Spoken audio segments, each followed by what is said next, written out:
민주당이 조희대 대법원장을 탄핵하겠다라는 목소리까지 나오고 있습니다. 조희대 대법원장 주도의 사법 쿠데타다, 명백한 탄핵 사유다라며 초선 의원 모임 더민초에서는 입장을 냈고요. 박찬대 상임총괄 선대위원장, 할 수 없다, 이게 마지막이길이라며 탄핵에 운을 띄웠습니다. 진성준 정책위 의장, 대법원 위원 위법 행위에 대한 국회 차원의 징계, 탄핵 소추가 필요하다라는 얘기까지 하고 있습니다. 자기 후보에게 불리한 판결을 내렸다고 탄핵을 하겠다라는 건데, 이 탄핵이 이게 됩니까? 일단 모든 가능성을 열어놓고 검토를 하고 있고요. 초선 의원들이 강력하게 요구하는 부분이 있습니다. 그런데 일단 5월 15일로 파기환송심 재판 1회 기일이 잡혀 있기 때문에 아까 노정면 대변인 말대로 그 진행 상황을 보면서 최악의 상황에 대비해야 된다. 그리고 탄핵 사유는 충분히 구성이 가능하다라는 정도는 좀 정리가 돼 있습니다. 왜냐하면 저는 이런 재판을 본 적 없습니다. 뭐 대다수의 법조인한테 물어봐도 똑같은 대답을 할 겁니다. 이번 사건과 관련해서 청주지법 부장판사 한 분 법원 내부망에 글을 올렸지 않았습니까? 본인도 30년 판사를 했지만 대법원이 이렇게 재판하는 걸 본 적이 없다는 겁니다. 그래서 이런 방식의 재판 진행에 사법부 전체에 대한 신뢰를 훼손하고 있다는 입장을 밝혔습니다. 이게 일반적인 법조인들의 상식입니다. 그러니까 대법원이 결정을 하고 선고를 했으니까 무조건 따르라고 하기에는 재판 절차 진행이 너무 이례적이고 과정에서 졸속 재판을 했다고 볼 수밖에 없기 때문에 이것은 단순히 정치적 비판이 아니라 이 절차 진행은 이 전원합의체 심리에 대한 규정을 정한 내부 그 예규에도 반하는 것이고요. 이 공정한 재판을 받을 권리에도 반하는 겁니다. 이런 부분으로 탄핵 사유가 될 수 있다는 건 분명하고, 다만 분명히 해야 될 거는 대법원이 과연 이게 신속히 진행된다는 이 원칙 때문에 이렇게 한 거냐, 그렇게 볼 수 없습니다. 9일 만에 선고가 이루어진 건데요. 배당되고. 근데 실제로는 22일 날 소부 배당하고 바로 전원 합의체로 넘어갔다가 이틀 만에 24일 날 사실상 결론을 지었다고 하면 민주당이 계속 주장하는 건 도대체 기록을 봤느냐, 6만 8천 페이지에 달하는 기록을 봤느냐. 물론 뭐 지금 대법원에서는 강하게 그 부분에 대한 반발을 하고 있고 입장을 냈는데, 뭐 대법원이 기록 다 보는 곳이냐, 봐야죠. 이런 중요 사건에서 법률 판단, 법리 판단에 중요한 원인을 미친 사실 인정 부분에 대한 기록 안 보고 그럼 재판 연구관이 갖다 준 요약서 놓고 찬반 투표해서 지금 결정했다는 겁니까? 이게 졸속 재판이 아니고 뭐냐고요. 실제 지금 1위 후보, 지금 상황으로 예측해 볼 때 대통령 당선이 유력한 후보의 후보 자격을 박탈시켜서 실제 선거를 못 치르게 하는 상황으로 갈 수 있는 일정으로 막 가고 있는 게, 이런 방식의 어떤 심리 절차를 거쳤고 기록에 대한 검토도 없이 재판 연구관이 이 정리해 준 이슈 쟁점 자료만 가지고 판단했다면 이것은 이 대법원 예규 위반인 것도 분명하고요. 탄핵 여부에 대해서는 추가적 검토가 있겠습니다만 명백히 위헌 위법인 재판 진행을 하고 있다. 서울고등법원 역시 마찬가지다. 이런 입장입니다. 예. 저는 전혀 동의할 수가 없고요. 예. 위헌 위법한 재판이 아니고 오히려 대법원장에 대한 탄핵 소추 시도가 위헌 위법하다고 생각합니다. 지금 민주당에서요, 자꾸 뭐 이틀이니 3일이니 9일이니 그런 얘기를 하는데, 이 사건은 대법원에 올라갔을 때부터 대법원 재판연구관들에 의해서 기록 검토가 시작됐다고 보는 게 맞을 겁니다. 그렇게 보면은 총 36일 걸려서 선고가 된 거고요. 그다음에 자꾸 기록 6만 페이지 얘기를 하는데, 그 기록을 본래 대법원은 재판할 때 대법관들이 한 글자 한 글자 다 보는 게 아닙니다. 우리나라 사법연감 통계를 보면요, 2023년 기준으로 대법관 12명이 1인당 본안 사건만 3,305.2건을 처리합니다. 1년에 39,660건 정도 되거든요. 그러면은 60세가 넘는 대법관들이 하루에 13시간 30분을 순근무를 한다고 가정해도 한 사건당 본래 1시간 반 정도 걸려서 처리를 해야 됩니다. 그렇기 때문에 본인이 원래 다 보는 게 아니고 대법원에는 수많은 숙련된 부장판사급의 재판연구관들이 있습니다. 그분들이 기록을 다 보고 검토 보고서를 올리면은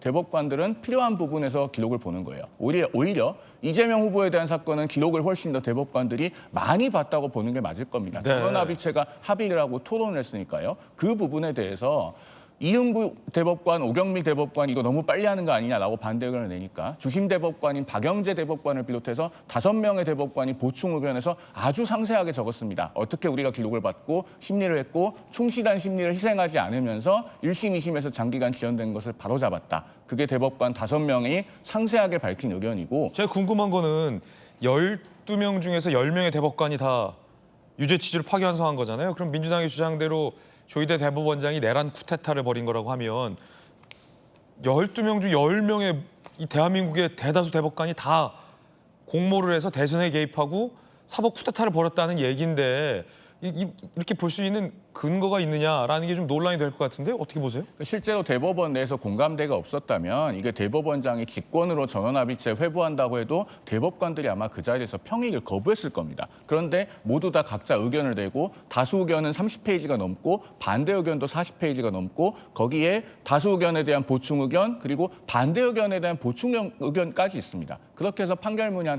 90페이지 되거든요. 이 정도면은 부실심리라는 얘기는 도저히 할 수가 없는 것이고 민주당이 어떻게든 이재명 후보에 대한 판결 확정을 늦춰보려고 대법원장 탄핵소추를 비롯한 각종의 겁박을 하고 있다. 이렇게 말씀드립니다. 박승민 최고님. 그러면 조희대 대법원장 한 명만 탄핵합니까? 아니면 10명 다 탄핵한다는 겁니까? 네, 일단 지금 민주당에서 의원총회를 거쳐서 탄핵을 보류한 바가 있죠. 의총을 했고 탄핵을 일단 보류했다. 네, 그렇습니다. 그렇군요. 그렇기 때문에 지금 상황에서는 뭐 여러 가지 이제 대안을 이야기를 하고 있습니다. 뭐 예를 들면 뭐 대법원에서 이제 판사들의 수를 늘리는 방안도 이제 이야기를 하고 있고, 뭐 내란 특별 재판부를 설치해야 된다 이런 여러 가지 이야기도 나오고 있고, 사실 일단 기본적으로 지금의 사태, 그러니까 이재명 후보의 이 파기환송심 결과에 대해서 지금 민주당에서 가장 크게 주장하고 있는 건 로그 기록을 공개를 해야 된다라는 겁니다.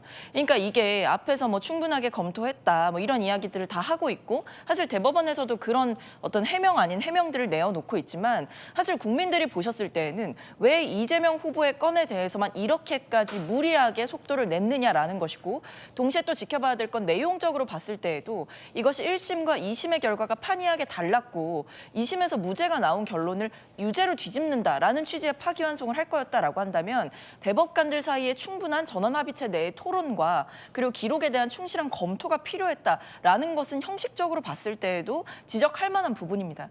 그런데 뭐 말씀하셨지만 뭐 여러 가지 이제 연구관들이 올린 보고서도 봤을 거고 다 했을 거다라고 하시지만 사실 제가 봤을 때에도 그리고 심지어는 법원 안에서도 그리고 일반 국민들이 보았을 때에도 너무 속도가 빨랐다라는 거죠. 그렇기 때문에 이게 과연 충분하게 충실하게 검토가 되었다라고 볼 수 있느냐. 신속한 재판과 충실한 재판 이 두 가지가 양립할 수 있는 상황인 것이냐라는 질문이 따르는 거고 그러다 보니 민주당 입장에서 강력하게 주장하는 것은 로그 기록을 공개를 해야 된다. 그러니까 이 기록을 언제 어떻게 얼마나 검토를 했는지에 대해서 명확한 증거를 통해서 밝혀야 되는 것이지 이것을 단순히 뭐 조희대 대법원장을 비롯해서 일부 대법관들이 우리는 충실하게 봤다라고 주장하는 걸로는 물리적인 시간을 봤을 때에도 그것이 납득이 되지 않는 상황이기 때문에 민주당 입장에서는 이런 부분들을 좀 따져 묻겠다라는 생각이 강합니다. 그렇군요. 결국에는 이 사건 형량 선고가 조금 전에 봤듯이 매우 치명적이다라는 것을 민주당 스스로도 알기 때문에 로그 기록 등등등을 문제 삼고 있다라고 봐도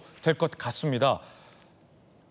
만약에 안영환 의원님, 네.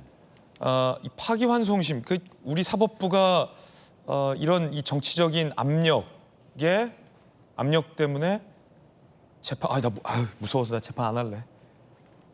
라고 할지 아니면 아니 무슨 소리야 대법원에서도 유죄 취지 파기환송이 됐고 1심이 지금 몇 년을 검토했는데 우리 파기환송심에서도 원칙대로 형량 선고합니다. 라고 할지 어떻게 보십니까? 원칙대로 하는 것이죠. 입법부가 사법부에 대해서 뭘 요구한다. 특히 일개 정당이 재판 일정을 늦춰라 요구하는 건 그건 있을 수가 없습니다. 상권 분립이라는 대원칙을 아까 뭐 중학교 때 배우셨다고 또 초등학교 때 배우셨다고 하는데 그건 뭐 유치원생도 요즘 다 하는 이야기 아니겠습니까? 요즘 교육이 빠르네. 그럼요. 예. 조기 교육하고 있는데 그래서 그런 이야기를 하는 것 자체가 논외고요. 민주당이 저걸 보면서 이스라엘 사례가 생각이 나요. 지금 이스라엘이 네타냐후 총리가 본인에 대한 개인 비리를 막기 위해서 사법부의 권한 축소를 시도하다가 국내 준내전 상태에 벌어졌습니다. 이 틈을 뚫고 하마스가 공격에 들어왔습니다. 대한민국에서 지금 지금 민주당이 하는 저 형태가 네타냐후 이스라엘 총재가 이스라엘 대법원을 겁박하는 것과 지금 똑같은 형태가 벌어지고 있어요. 그리고 대한민국을 지금 내란 형태로, 전 거듭 말씀드리지만 이재명이라는 한 인물이 대한민국을 내전 상태 지금 빠뜨리고 있다, 이런 생각이 들고요. 저는 대법원도 전 이야기는 진짜 하고 싶어요. 네. 사실 사법부는 과거를 정리하는 겁니다. 정리는 빠르면 빠를수록 좋습니다. 빨리 정리를 해야지 미래로 나아갈 수 있습니다. 정리가 늦춰지면 늦춰질수록 늦춰지는 정의는 정의가 아닙니다. 그렇기 때문에 정리를 빨리 하는 건 바람직하다고 보고요. 그런데 대법원이 이양할 바에는 전 대법원에서 좀 유감이 있어요. 왜냐? 자, 저 유죄 취지로 파기환송을 했으면은 하급 시민 고등법원에 넘겨버린 겁니다. 책임을. 본인들이 정리를 하면 정확히 이게 왜 중요하냐. 자, 대한민국 대통령을 뽑는 유권자들의 선택에 명확한 정보를 줘야 되는 겁니다. 이 후보가 과연 선거에 나올 수 있는 자격이 있는지 없는지에 대한 명확한 정보를 주기 위해서라도 이게 정리인 겁니다. 예. 정리를 명확히 해야 되는데 고등법원에 넘김으로써 정리가 좀 애매모호해진 겁니다. 대법원이 유죄 취지였다고 생각한다면은 명확히 파기 재판을 했어야 되는 겁니다. 그래서 정리를 딱 하고 이 후보에 대해서는 이러이러함으로 후보의 자격이 없다. 선거법 위반이다. 명확히 해줘야 되는데 그렇지 않고 고등법원에 다시 한 파기환송을 함으로써 이런 사태가 벌어진 겁니다. 유죄 취지라는 것은, 그러니까 유죄라는 것에 대해서는 대법원이 명확히 했는데 아예 그 법적 효력까지 더 확실히 그렇죠. 파기 재판을 했어야 형량까지 됐다. 파기 재판 했어야 되는 겁니다. 왜냐하면은 자꾸 과거에 선례가 없다고 하지만 이런 후보가 대통령 선거에 나온 것도 선례가 없는 이야기입니다. 그래서 선례가 만들어질 필요가 있습니다. 그렇기 때문에 대법원이 나는 이 부분에 대해서 명확치 않았던 것 때문에 이런 사태, 이런 혼란이 벌어지고 있다, 이렇게 네. 생각이 들고요. 어찌됐든 민주당에서 지금 자막도 나옵니다만 파기환송 날짜를 미뤄라. 이 문제는 이재명 대표가 굳이 말한다면 피고인인 이재명 대표가 이야기하면 되는 겁니다. 그런데 이재명 대표는 이건 당의 살리라고 빠진다? 이건 말이 안 되는 거예요. 민주당에서 민주당 피고인의 권리다라고 한다면 피고인이 이야기해야지 왜 민주당이 나섭니까? 그리고 저 사건은 대선 후보 이재명이 나왔던 사건이 아니라 대부분의 사건이 성남시장 때 관련된 발언들입니다. 그렇기 때문에 이재명 후보가 원하면 이야기하세요. 그런데 당이 나서가지고 당을 방패머리로 내세우고 입법부를 자기의 사법 리스크를 막기 위한 방패로 삼는 것, 그건 전혀 적절치 않고 부당한 일입니다. 조기현 변호사님. 저는 이 사법부가 내란 종식이라는 국민적 요구를 마지막으로 최후적으로 지금 붙잡고 있다, 이렇게 볼 수밖에 없습니다.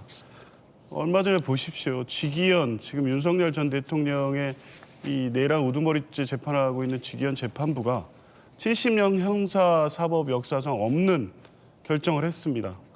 시간, 날 계산 문제요.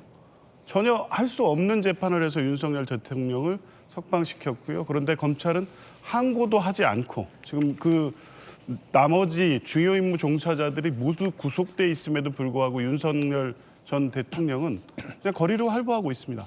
그 상황에서 최근에 여권 유력 인사들을 이 사저 근처에서 만나고 얘기하고 있다는 보도도 나오고 있습니다. 여러 상황들을 종합해 보십시오. 이 상황에서 대법원이 전례 없는 절차 진행을 해서 유죄 취지 파기환송을 하고 그 파기환송 사건을 받은 서울 고등법원 또한 전례 없는 절차 진행을 하고 있습니다. 이게 하나의 목표와 방향을 갖고 가고 있는 것이라고 보지 않을 수가 있겠습니까? 그리고 그 내용, 유죄, 무죄, 1, 2심 판단이 갈렸지만 그럴수록 대법원은 충실하고 신중하게 해야 됩니다. 신속성은요, 원래 633 원칙의 취지는 뭐냐면 당의 선거에서 허위 사실로 당선이 되었다고 하면 유권자의 선택이 왜곡됐기 때문에 신속한 재판을 통해서 그걸 바로잡으라는 취지이지, 지난 대선에서 낙선한 이재명 후보를 지금에 와서 신속하게 633 원칙을 이렇게 강력적으로 적용하는 것이 그 원칙에 맞다? 이걸 어떻게 받아들이겠습니까? 그리고 633 원칙의 앞에 1심 재판이 길어진 것은 물론 이재명 후보 측이 증거에 부동했으니까 검찰이 증인 신청을 40명 넘게 했기 때문이죠. 그런데 불필요한 증인이 있었을 수도 있습니다. 절차 진행을 빨리 하려고 했다고 하면 검찰이든 당시 법원이든 얼마든지 할 수 있었습니다. 당시 2년 넘게 끌어진 게 이재명 후보가 재판을 끌어서 2년을 재판을 못했습니까? 아닙니다. 지금에 와가지고 2심, 3심을 진행하면서 법원이 이렇게 속도를 내는 것을 도저히 이해할 수 없다는 거고요. 그리고 마지막으로 대법원 상고되는 대부분의 사건 75%가 심리 불속행 기각을 합니다. 한 장짜리 판결문입니다.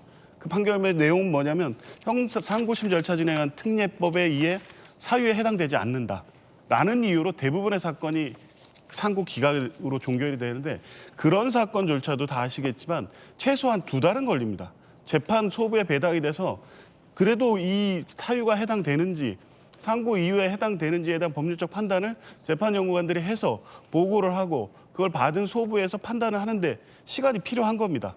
한 장짜리 판결문을 쓰는 사건에도 이런 정도 들어가는데 대통령 후보, 대통령 당선이 유력한 후보의 후보 자격을 박탈할 수 있는 이 사건을 9일 만에 할 수 있다고요? 그게 가능했다고요? 그게 충실한 법리적 검토를 거쳤다고요? 저는 도저히 수긍할 수가 없습니다. 네. 좀 한 말씀만 반론을 드려도 될까요? 네, 송 변호사님. 이재명 후보의 사건처럼 전례 없이 장기간 지연된 선거법 사건이 없습니다. 앞서도 제가 날짜를 잠깐 말씀드렸습니다마는 1심과 2심 합해서 930일이 걸렸거든요. 그런데 똑같은 이재명 후보라고 하는 피고인에 대한 선거법 사건이 과거 경기도지사 선거 이후에도 있었죠. 네. 그렇게 보면은 1심과 2심 합해서 269일밖에 안 걸렸고 1심이 6개월 이내 156일 만에 정확하게 끝났습니다. 그러면은 이 정도로 전례 없이 장기간 지연된 사건이면 대법원이 이 사안의 중요성을 고려해서 사법자원을 총동원해서 지연된 정의를 바로잡아야죠. 그런 차원에서 볼 수 있는 것이고 저는 여기에 대해서 자꾸 기간을 가지고 문제 삼는 것은 결국 유무죄의 결론을 반박할 수 없기 때문이라고밖에 달리 보이지 않습니다. 그렇군요. 자, 여러분 어떻게 생각하십니까?